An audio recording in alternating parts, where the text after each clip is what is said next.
Yes, I have a couple of pseudonyms. The first one I'm a little bit ashamed about because it's kind of pretentious. It's Virgilius.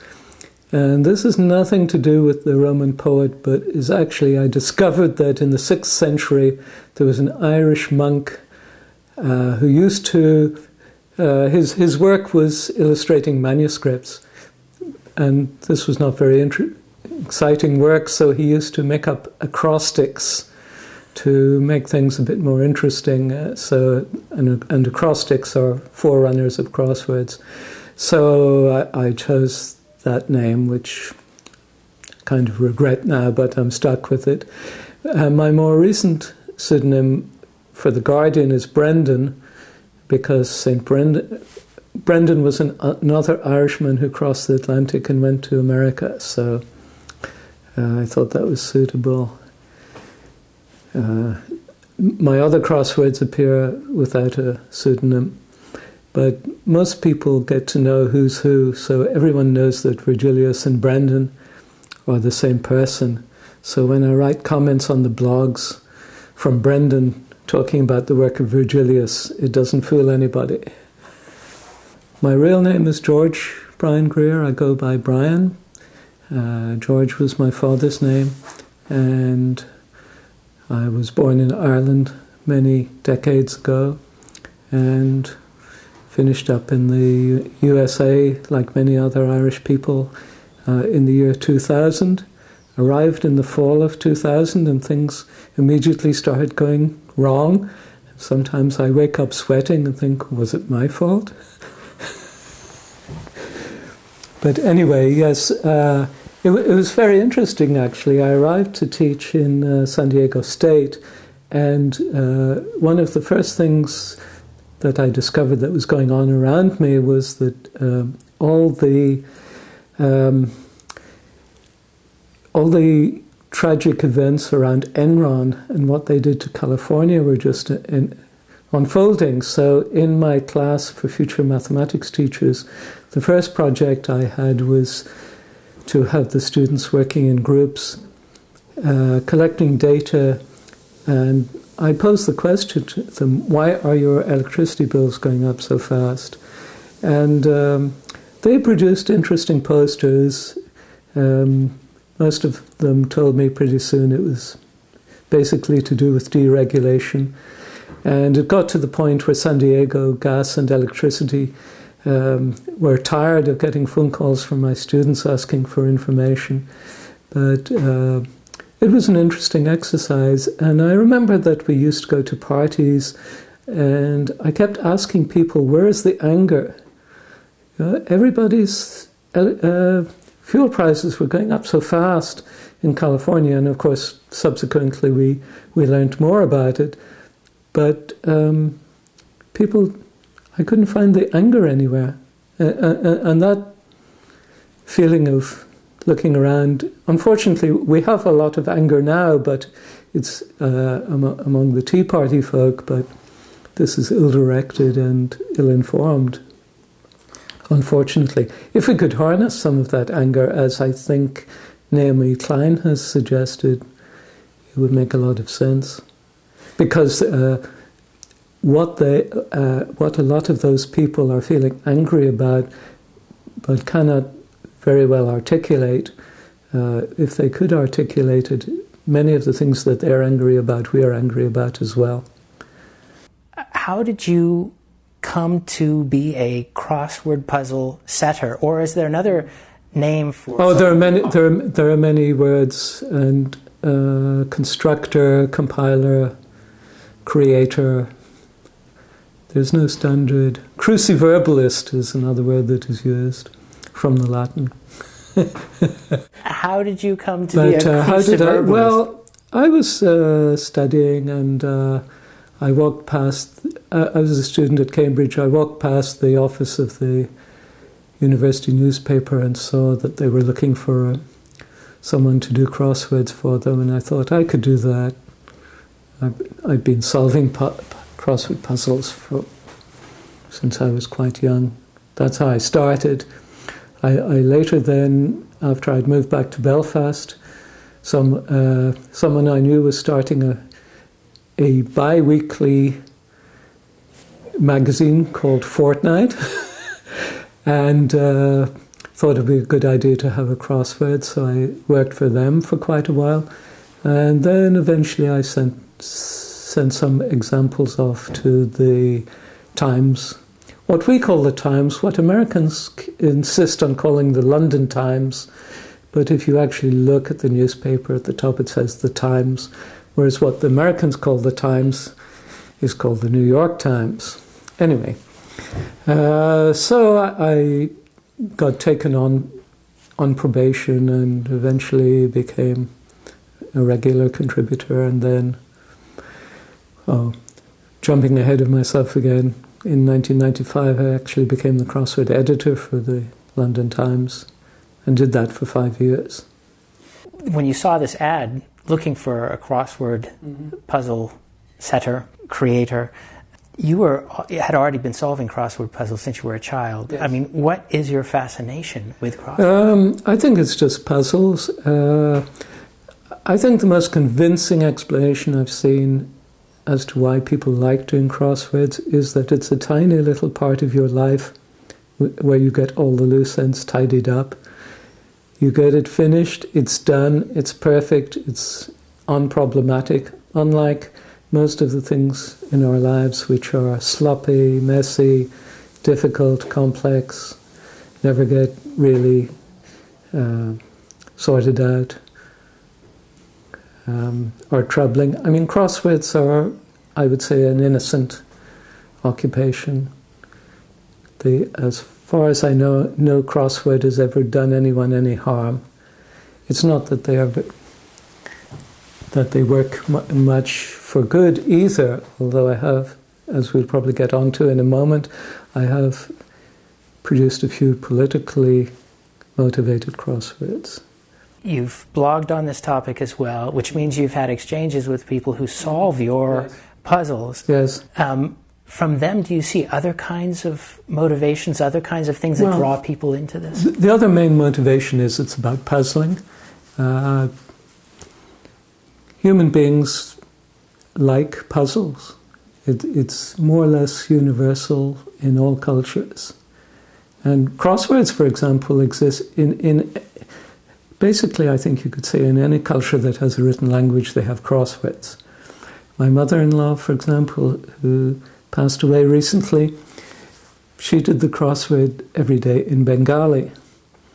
And the crosswords she was doing in Bengali are actually composed by a poet, and they are full of wordplay. So in crosswords there is wordplay, and there is it's very interesting from the point of view of the ambiguity of language. For example, I'll give you an example of one of my clues, recent clues of which I'm quite proud. The clue is a great shot by an American player. And the answer is Lincoln. And you're probably wondering, why is the answer Lincoln? Well, if I had said a great person shot by an American actor, you would probably have got the answer pretty quickly. The answer is Lincoln, who was shot. Booth was an actor. But you see there the wonderful ambiguity of the English language. The word great has to be interpreted as a noun, not as an adjective. Shot has to be interpreted as a verb, not a noun. And player has to be interpreted as an actor and not a sportsman. So this must be also part of the fascination and fun, yes, and excitement of crosswords. Mm-hmm. What are some other clues that you've seen perhaps by other authors? Yes. Well, American crosswords are generally, most of the clues are straight definitions, but they do have what are called cryptic definitions. And some of my favorite clues are of that type, which I find in American puzzles. So if you want to clue the word igloo, you could clue it as Inuit dwelling or something fairly obvious like that. But it's much more interesting if you clue it as White House, ? or northern hemisphere, if you think of the shape of an igloo. So the idea behind those clues and many crossword clues is that you make the solver, you almost compel the solver to think in one semantic domain, whereas in fact they have to, it's about lateral thinking. You have to think not about what is on the surface, but what is under the surface. So when you see Northern Hemisphere, you think about the globe, you think of half of the globe. You don't think about the shape of an igloo or the fact that it's way up north. So those are examples. Do you think that there's something that distinguishes people who enjoy crosswords? You've talked sort of generally about the appeal of solving puzzles as a part of the fascination, and I would think also there is a kind of fascination and enjoyment of language that's involved in it as well. Yes. But there's also this distinction, at least that I'm keenly aware of, between people who enjoy crosswords and people, and I have to confess now I'm one of them, who don't solve crosswords and have not felt any particular passion about trying to solve or crosswords. It is striking that most people either do it a lot or not at all. And the people who do it a lot almost always started very early. So that's one aspect. And it takes a while to learn. It's like learning a foreign language.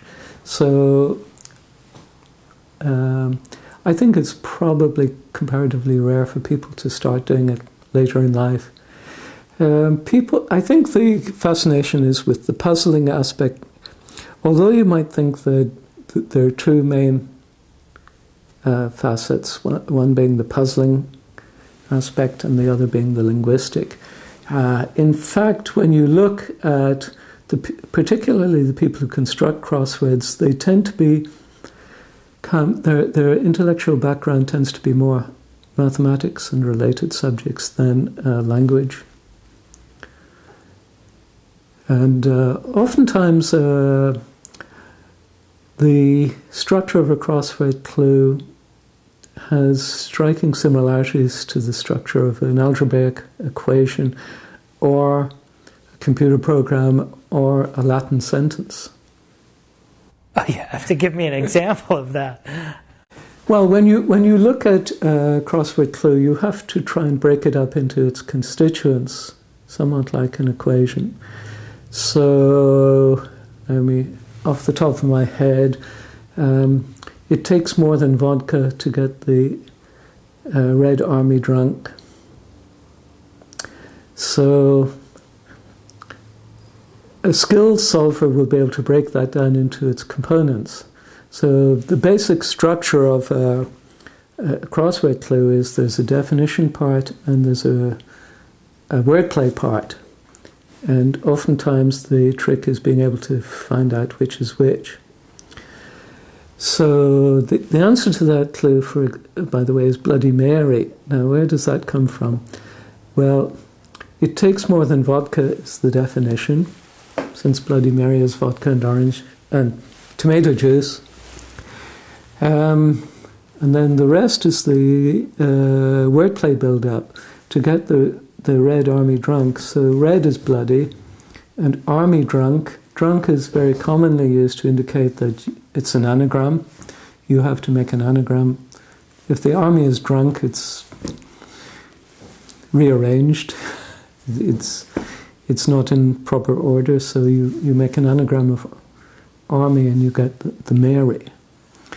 And then the other trick as a setter is you have to try and give the whole sentence what's called a surface meaning, so that the clue is... Sometimes you read a crossword and the clue sounds like gobbledygook. It's the sort of text that you would get in a crossword and nowhere else. But it takes more than vodka to get the Red Army drunk. Red Army drunk makes reasonable sense in and of itself. So that's part of the skill of writing good clues as well. Are there great crossword puzzle authors, setters in history that were maybe influences that? Well, I know the British scene much better than the US scene, but in England there's a famous line, kind of dynasty of crossword setters who worked for the Observer, and it started with Ximenes, and then Torquemada, and currently AZ. And it's not coincidental that these names are all connected with the Spanish Inquisition. So Torquemada and Ximenes were both the heads of the Spanish Inquisition. And AZ, which is actually Deza backwards, and that was another head of the Spanish Inquisition. So those, but there are a number of others. A very good friend of mine called Don Manley who goes by many pseudonyms, like all based on Don, like Pasquale and Quixote, and so he's written one of the best books about how to write, how to construct crosswords. So there are quite a lot of people who are fairly well venerated in the UK, and I know a lot of them.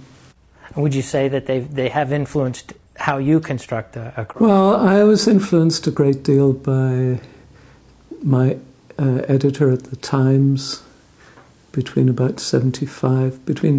I started contributing to the Times in 1975, so for about 12 years I had an editor who was a retired lawyer, and he taught me a lot about precision in language. I'd say he was the main influence. And who was he? What was his name? Oh, Edmund Aikenhead. You've talked a little bit about clues and what's makes a good clue and the sort of structure of clues. But more broadly speaking, looking at a crossword, what makes a good crossword?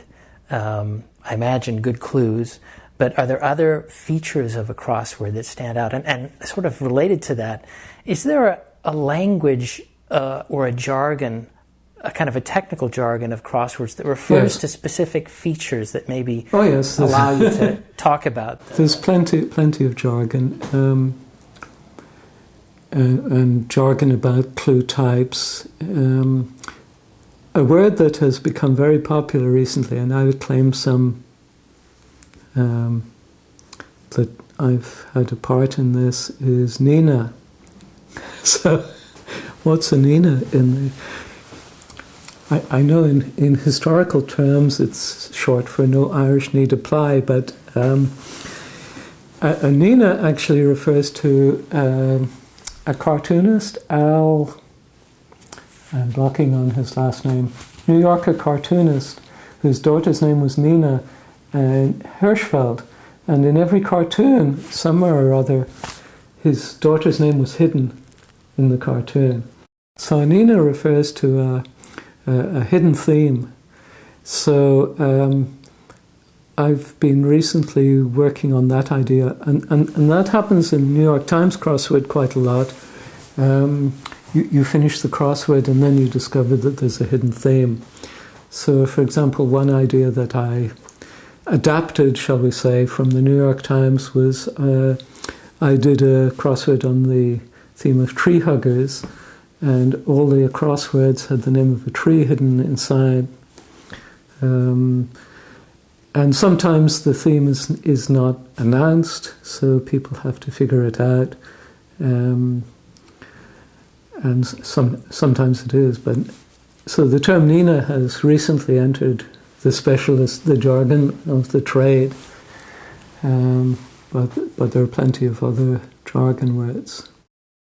What are some of these jargon words that maybe would give someone who doesn't know about crosswords some ideas about what you look for in terms of features of a crossword that make it either a really good crossword or perhaps also, I mean, the other question is, what makes a really bad crossword that makes you irritated when you try to solve it? Or well, I think it's necessary to distinguish between the American subspecies of crossword and the British, because after crosswords were invented, it's usually attributed to a particular puzzle in 1913, which was in the States, and then across the Atlantic, and it became a different. The species diverged in their style. So, American crosswords, as I've said, many of them, most of the clues are just definitions. But a definition can be more or less interesting. So, the crosswords in the New York Times, for example, have quite a steep gradient. So Monday's puzzle is designed for people who are not feeling too well because the weekend is over, and it increases in difficulty through to Sunday.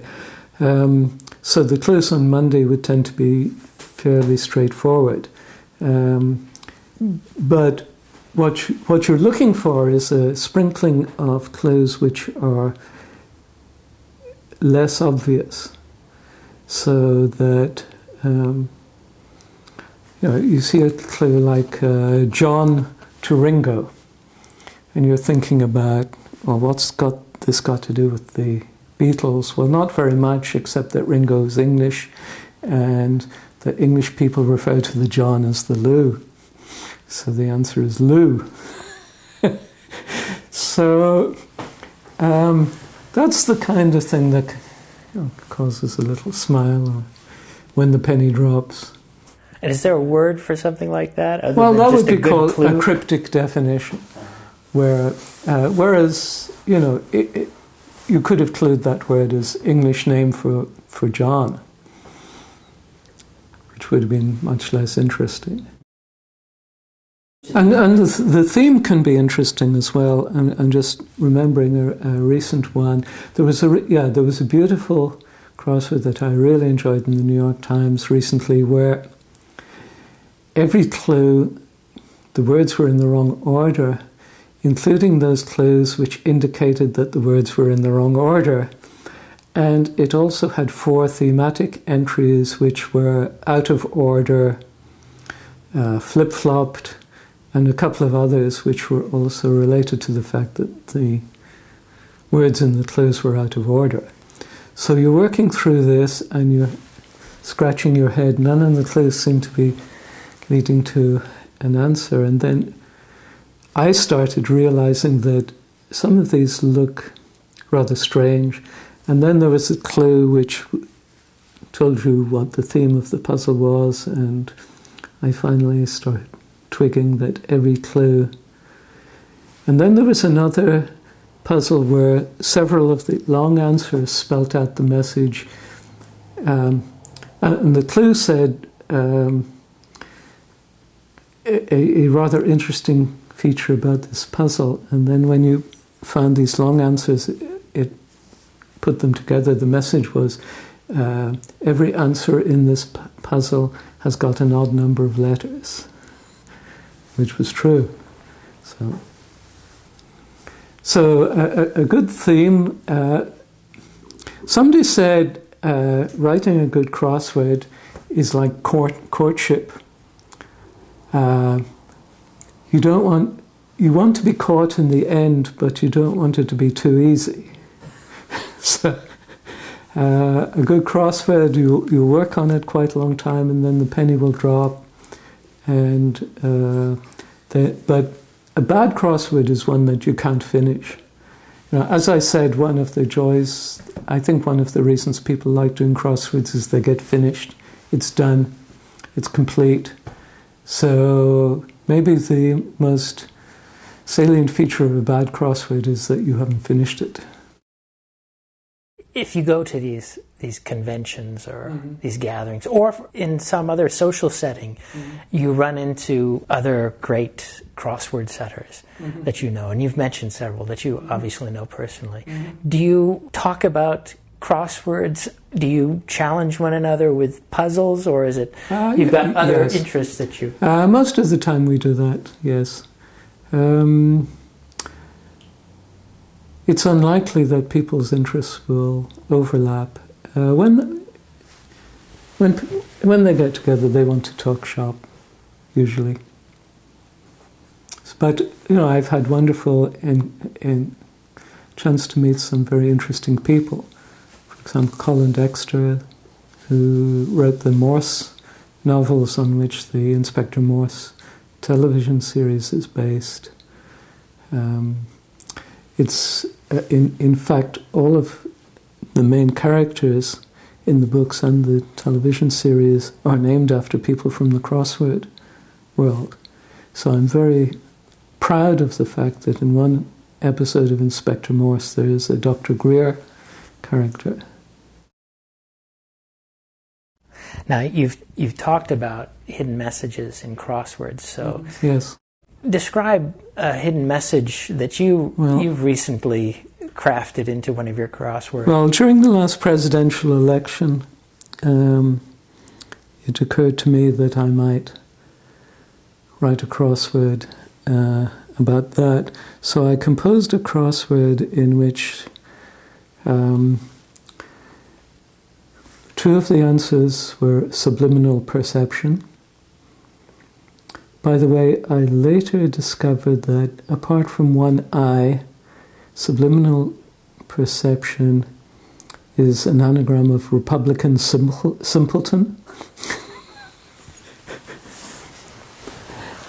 Anyway, so the part of the solution was subliminal perception, which referred to the fact that there was a hidden message. Another part was November forecast, which referred to the subject of the hidden message, and the hidden message was Barack Obama for president. And this was accepted by Will Shortz for the New York Times, but then he was very sorry he came back and told me New York Times is not allowed to endorse, the Puzzle is not allowed to endorse a candidate. Puzzle has to be politically neutral. So it actually appeared in The Independent in London instead, who were not bound by such a regulation. But there is a good story about the election when Clinton was running against Bob Dole, because they started a puzzle. One across was something like new President of the United States, and the answer was Clinton, and somebody wrote in and complained because how dare you assume that this is the result, because the paper went to bed before the result was known. And Will Shortz pointed out that the constructor had very craftily written a set of clues, so the answer could have been either Clinton or Bob Dole. So all the intersecting answers were alternatives. The one I remember is that one down, the answer could have been bat, giving the B for Bob Dole, or cat, giving the C for Clinton, and the clue was something like black animal seen in the night or something like this. Anyway, it was a clue to which the answer could either be bat or cat. So Clinton, by the way, is a crossword enthusiast and quite good solver. I've done two other crosswords with a political slant. I was invited to write one for Rethinking Schools. So let me give a plug for Rethinking Schools, which is the name both of an organization and a publication. It's a grassroots teachers organization that began in Milwaukee, Wisconsin, and is very active in Portland. My wife Shopna is on the committee. We have some of the leading people from Rethinking Schools here in Portland, Bill Bigelow and Linda Christensen. And this is a magazine and an organization for teachers who have a political conscience and are politically active. So I did a crossword on the theme. I called it Clues to Social Justice. I put in a lot of... I managed to get quite a lot of appropriate material into the crossword. For example, I had a clue about... the clue was a popular historian in both senses of the word, and this plays on the two meanings of popular in the sense of a lot of people really liked his work, and popular in the sense that he wrote about the people. So the answer, of course, is Howard Zinn. And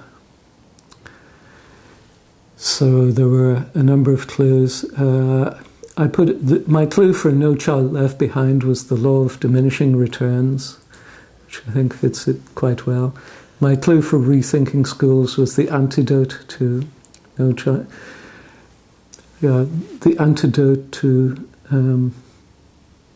Child Left Behind, and is in your hands, because the people who were solving the puzzle, of course, had Rethinking Schools in their hands.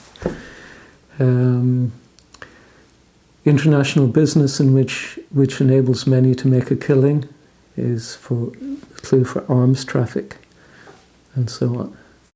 I did one for The Guardian, which combined elements of the Chilcot inquiry in England, which is the inquiry into how Tony Blair misled the English people, British people, into the Iraq War. And it also had references to Obama's Nobel Peace Prize, and also to George Orwell, because in 1984, of course, one of the slogans of the party is "War is Peace." And I thought that had an obvious linkage to the awarding of the Nobel Peace Prize to Obama. Of course, there's an irony in the prize itself, in that the person who initiated it was the inventor of dynamite and the owner of a munitions factory. So that appeared in The Guardian. I got some flack from some of the crossword people who said I was pushing my political opinions down their throat and shouldn't be doing this in a crossword, but if you can't do it in The Guardian, where can you do it? And my crossword editor was very happy to collude in this. There's other ways in which you've talked about and worked on mathematics education as integrating that with a political or social outlook. Yes. Well, this is actually where my work now is in mathematics education. I've gone through an interesting trajectory, I would say, and particularly since I moved to the States, and particularly influenced by my wife Shopna, who also works in mathematics education, and we work very closely together. I've come to see that mathematics education is actually a deeply political enterprise, and education in general. And I would say one of our inspirations here is the Brazilian educator Paulo Freire, who's very well known for his book Pedagogy of the Oppressed. And he said that, and I'm reading from his text here, "This is a great discovery. Education is politics. After that, when a teacher discovers that he or she is a politician too, the teacher has to ask, what kind of politics am I doing in the classroom? That is, in favor of whom am I being a teacher?"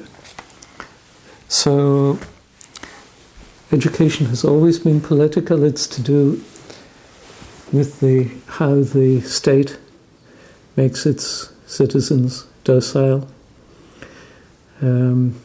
It's become more and more political, particularly in the United States, particularly right now. It is so political. And mathematics education, we're working in a group worldwide who identify themselves as critical mathematics educators, and who are trying to show how mathematics, first of all, mathematics is a human activity. It's often portrayed as being something that's, well, the Platonic conception of mathematics. It's pure, it's always been there, it's always been the same. It is to relate it to human needs, human desires, human activities, is to diminish its pureness. So we work, and there are two particular aspects of saying that mathematics is a human activity. One is that it's an activity which happens in all cultures. All cultures do mathematics.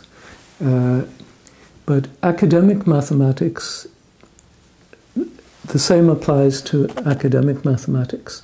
The usual, until relatively recently, the standard narrative about the history of mathematics is that mathematics really started in Greece, in classical Greece.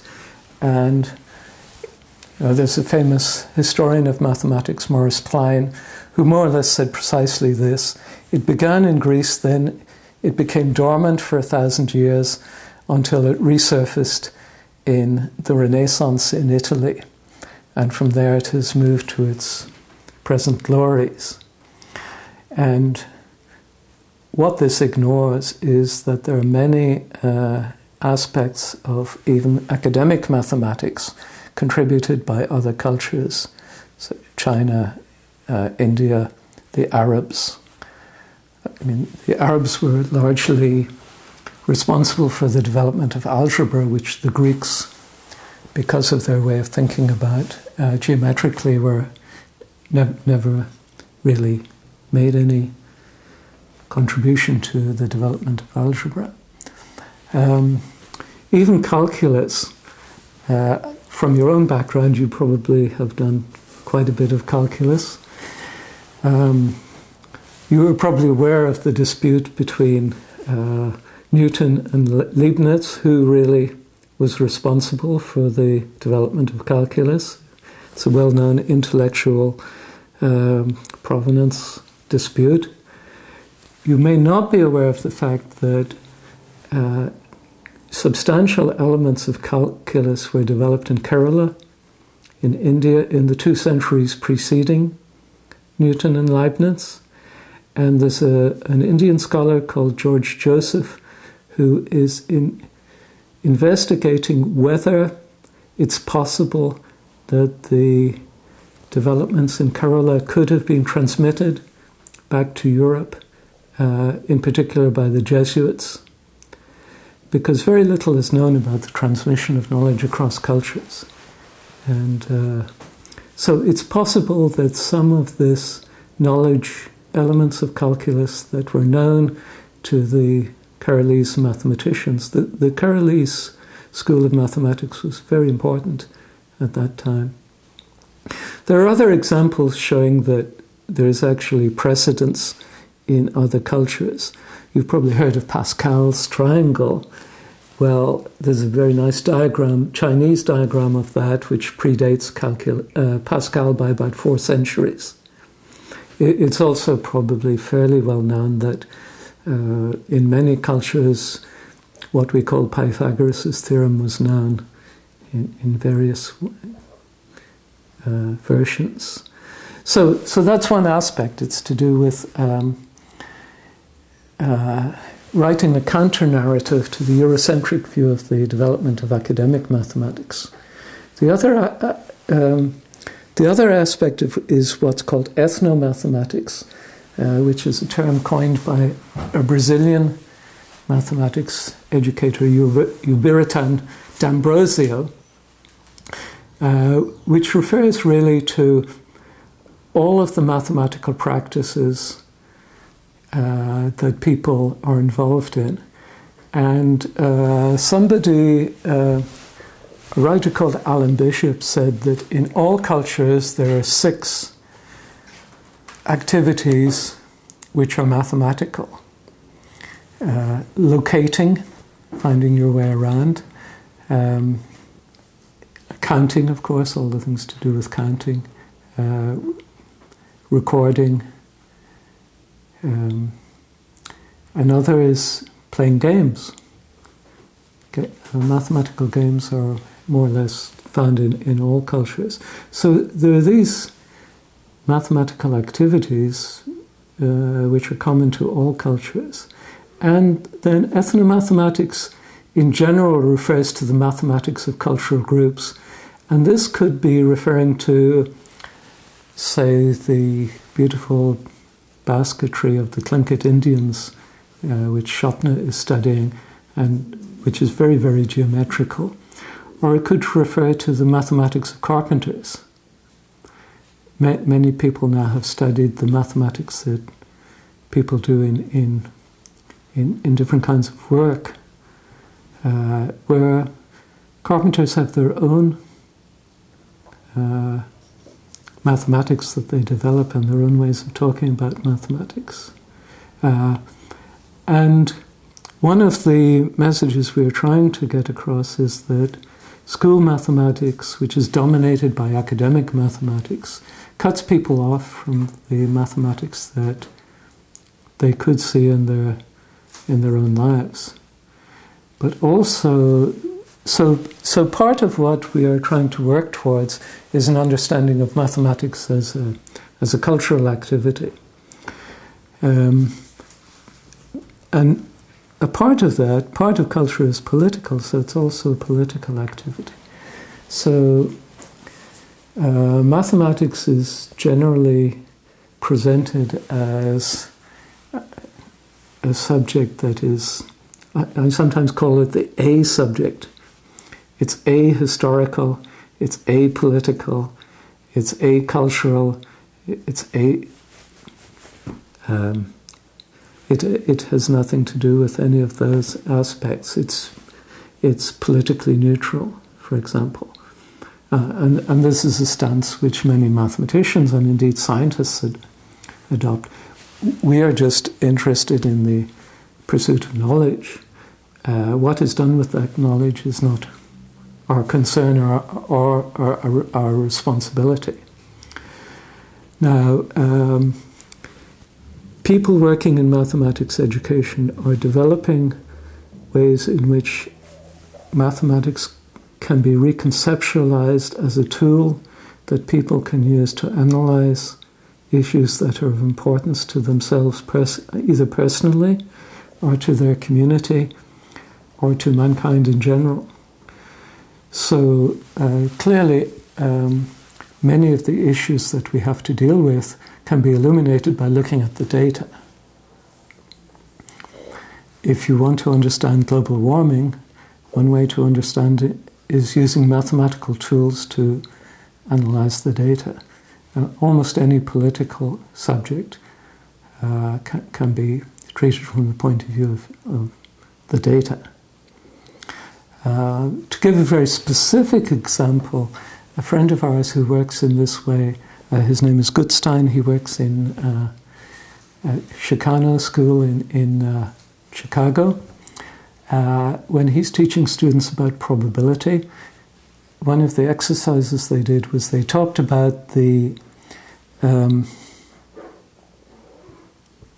what's the name of that town in Louisiana where they had the dispute over the tree, the white students' tree? Could the black students sit? Jenna? Jenna, that's right. The Jenna 6, the students who were, I think some of them have been sent to prison on account of this dispute between white students and black students. But one aspect they looked at was that when one of these students in particular was brought to court, there was an all-white jury in a town where 85% of the population is white. So one of the exercises they did was to say, well, what are the chances of getting an all-white jury if 85% of the population is white and 15% is black? Turns out to be rather low, contrary to what many people's intuitions. So it works out at about 15%, so it's rather unlikely. So you can say that that contributes to the suspicion that it's not pure coincidence that it was an all-white jury. And those issues have been discussed. In fact, some of the earliest writings by mathematicians in France were about the composition of juries. So there's a long historical tradition of that. But that's just a very specific example of how you can take mathematics, and the example that you use can have political content. He also works, for example, with looking at data for mortgages in Chicago in relation to how difficult it is for an African American or a Latino person to get a mortgage compared to a white person, or what the terms of those might be. So that's and he's currently developing curriculum where political questions are they are the content to which the mathematics is applied. And so he's working very hard to articulate the mathematics with the context, so that the question that people who work in this tradition tend to get all the time is, well, where's the mathematics? They're not really, this slur or this derogatory name that's used, rainforest mathematics. They're talking about rainforests, but there's no real mathematics there. So it's important, in order to guard against those kinds of attacks, that you can show that you are dealing with substantial, real mathematics, while at the same time the topic that you are discussing through mathematics has political content. I recall when I was in high school, a local professor of physics was getting into trouble with the administration because he was using examples in his exams that were examples of mathematical applications in the Vietnam War. And he would talk about the blast radius of a particular kind of bomb that was used. But I wonder also, in my experience being a science and engineering student, you also frequently confront this attitude that some people are good at math and some people are hopeless at math. And then, too, the gender complication that comes into this, because you still have people who insist that boys are better than girls at mathematics. Is that something that's also being confronted or trying to negotiate in the work that you do? Both of those issues are dealt with considerably. The relationship between mathematics and mathematicians in war has been going on essentially since civilization began. Leonardo da Vinci designed the first submarine, was a consultant in relation to artillery, so on and so on.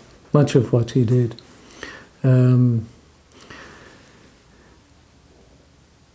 A famous theorem in mathematics, which sounds very, very pure, is the cannonball hypothesis, which was proved recently. It was a big deal for mathematicians, that the most efficient way of stacking cannonballs is the way that everyone would do it, in a kind of pyramid shape. This problem was actually posed by the British Navy as a practical problem way back when.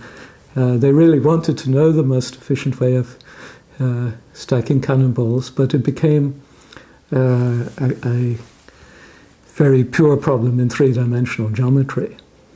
And as I say, another interesting aspect of that is that in the reports of the proving of this, which of course came out with a lot of fanfare, it was mentioned in passing that one of the mathematicians who proved this works for the NSA.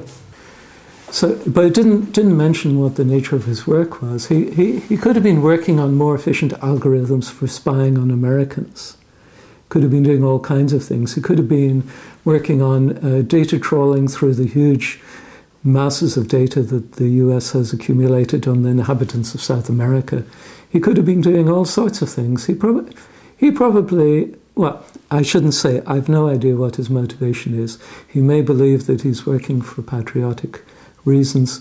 He may find it's just an interesting intellectual exercise.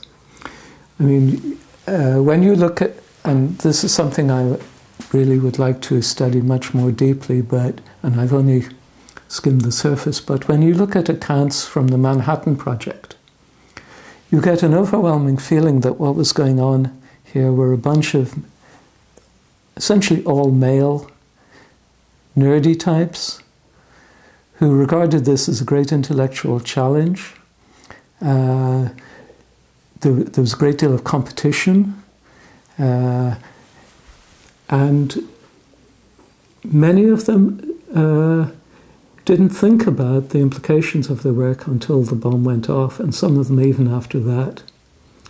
And I think we have to look at that. I mean, there's a book that was written, Education After Auschwitz, you probably know about it, which said that after Auschwitz,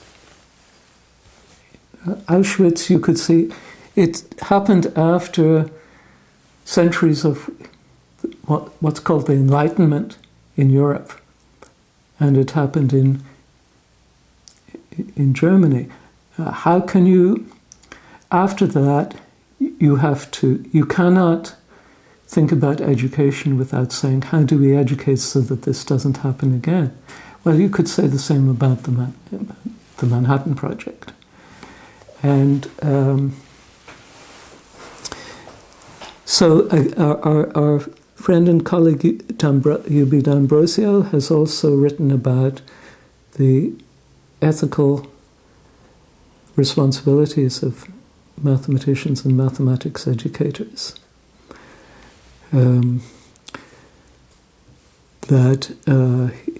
He talks about how mathematics is the most universal intellectual activity, and the most universal problem facing mankind is, he characterizes as survival with dignity.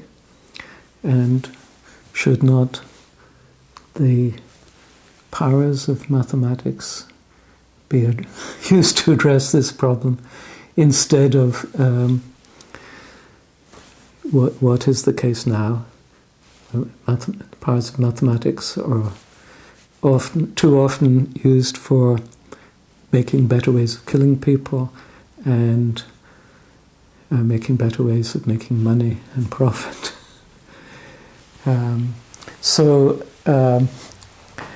To give an example of each of those, which is very current, I know that next week there are going to be a number of events relating to the drone attacks in Afghanistan and Pakistan. One aspect of that is trying to figure out, how do you get some accurate figures about the casualties? Because there are all kinds of conflicting reports. And I've written about this particular problem in relation to the Iraq War and the civilian deaths in that. It's very, very difficult to discover the truth or an approximation to the truth. So that's one aspect of the drone attacks. Another is, there was an article in the New Yorker, 26th of October last year, about the drone attacks. And I was reading this and I was struck by a reference to the fact that when they are deciding whether to launch a missile attack or not, they use an algorithm which takes into account the proximity of schools, mosques, and hospitals. And that just triggered a response in me, because this demands that you ask a number of questions. Who wrote the algorithm? What was their training? Probably a technical training in mathematics and computer programming, probably not a training in ethics. In this algorithm, how is a life evaluated? Specifically a non-American life. Presumably in such an algorithm there is a numerical value attached to a human life, and one wonders how that value is arrived at. Who specified the parameters for this algorithm? Is it evaluated? And perhaps the most pressing problem of all that comes to me is about the way in which people accept the authority of mathematics.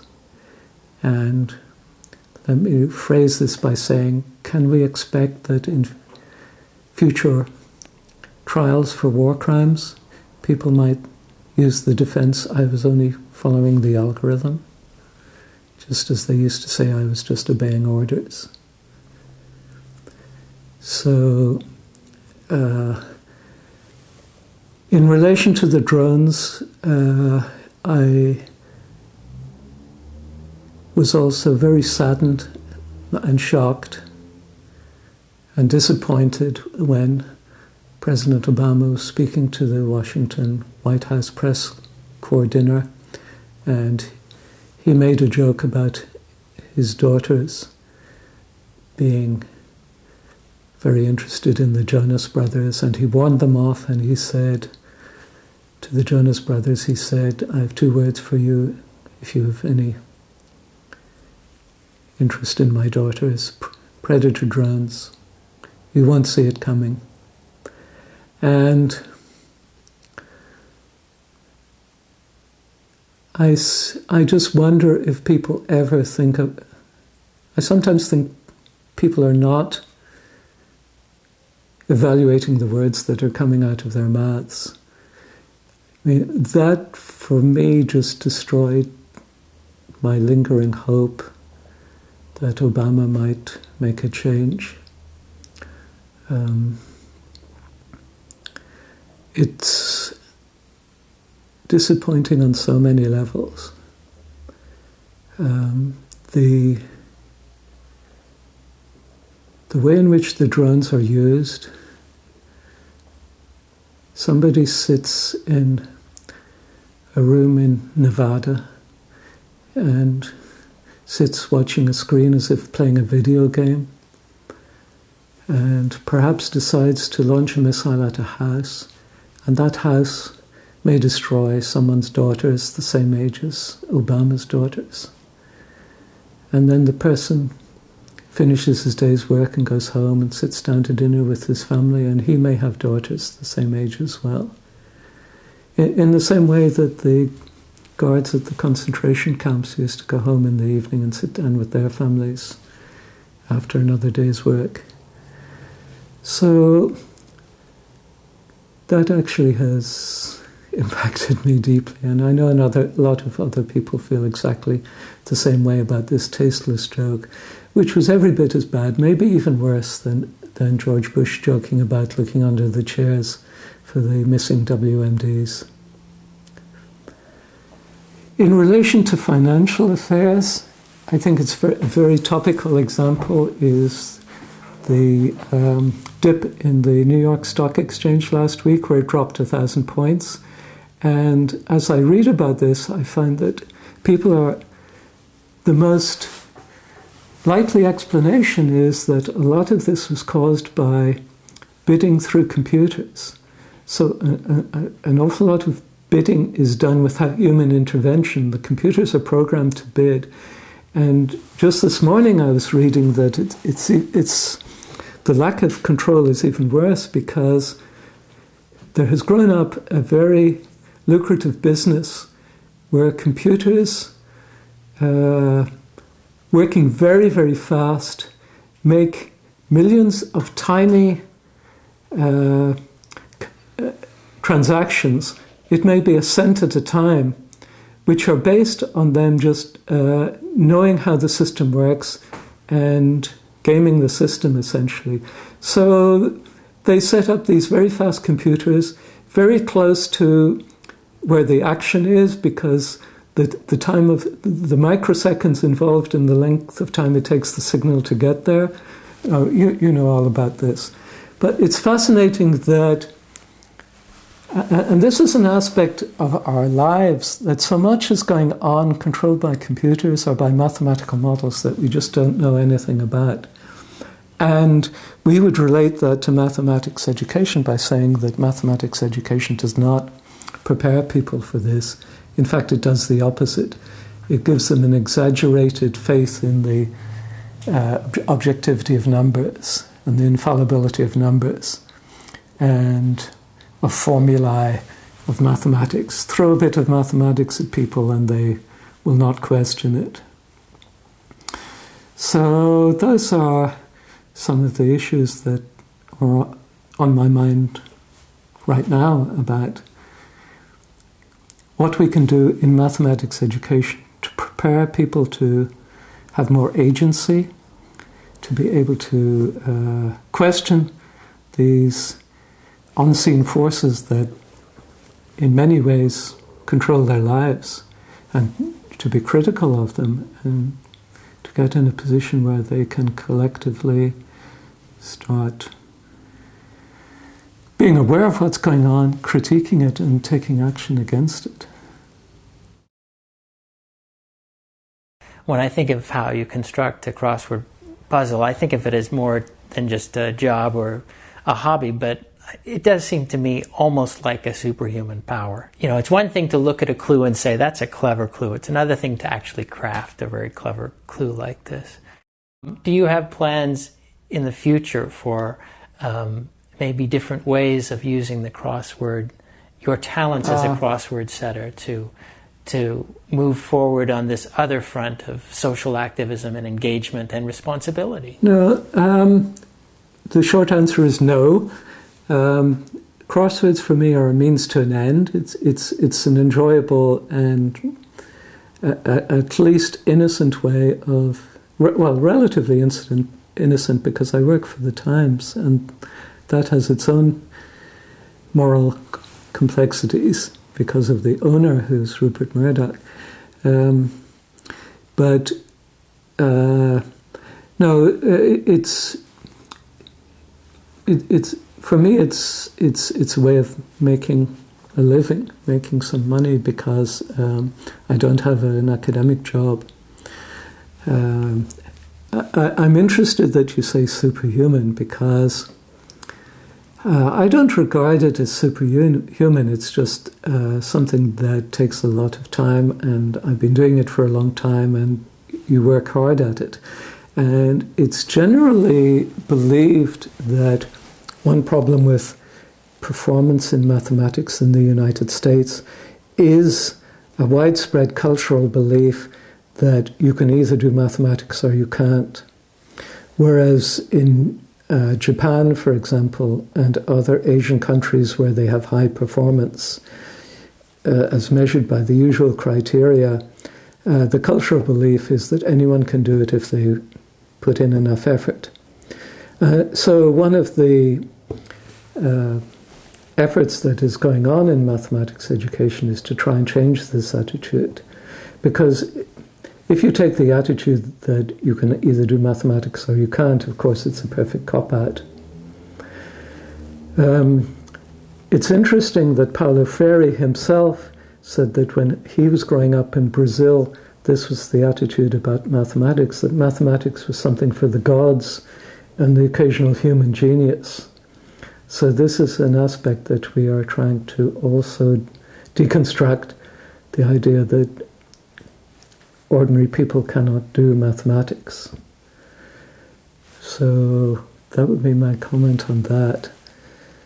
As for crosswords, I'm quite happy for people to regard me as something unusual.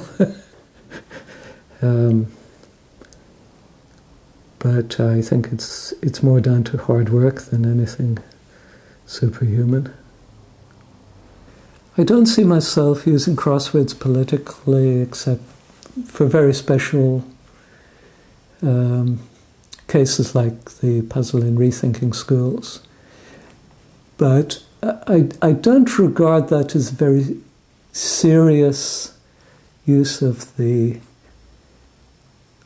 medium, because the crossword, the clues relate to political issues, but the crossword itself is not fundamentally connected with those issues. So it's not a. I don't think I wouldn't like to put much importance on it. But I think what's very important is, and I've been looking at Orwell a little bit recently.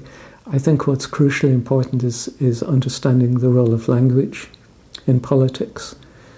And